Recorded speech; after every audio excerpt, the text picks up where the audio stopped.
राजा परसोनी।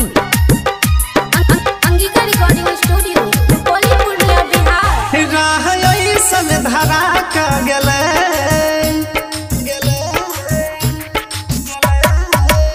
राह ऐसन धरा के गेले हमारा जियते मुआ के गेले अइले टोला में उ छौरी 4 दिन खातिर हमर दिलवा चुरा ल गेले अइले टोला में उ छौरी 4 दिन खातिर हमर दिलवा चुरा ल गेले राह ऐसन धरा के गेले हमारा जियते मुआ के गेले अइले टोला में उ छौरी 4 दिन खातिर हमर दिलवा चुरा ल गेले अइले टोला में उ छौरी 4 दिन खातिर हमर दिलवा चुरा ल गेले।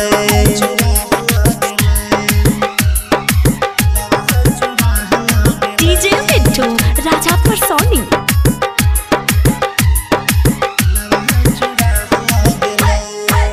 दुहिए जे दिन में बदल गेलरी है ओकर जे याद दिल में बहुते आबैये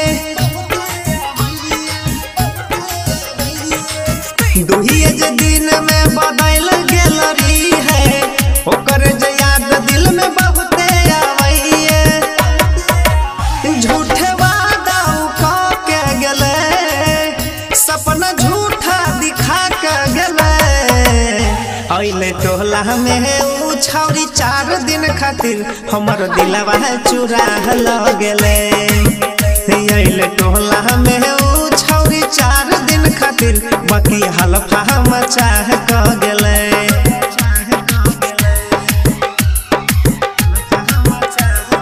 DJ Mittu Raja Parsoni. Angika recording studio Rupauli Purnia Bihar.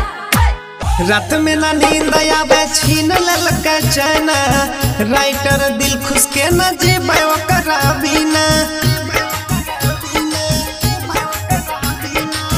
रात में ना नींद आवे छीन ललक चैना राइटर दिल खुश के न जीवे ओकरा बिना कुमुदरी सुके रोवा के गेले दिल में अगिया लगा के गेले अइले टोला में उ छौरी 4 दिन खातिर हमर दिलवा चुरा के गेले अइले टोला में उ छौरी 4 दिन खातिर बाकी कर्जा बढ़ाई के गेले।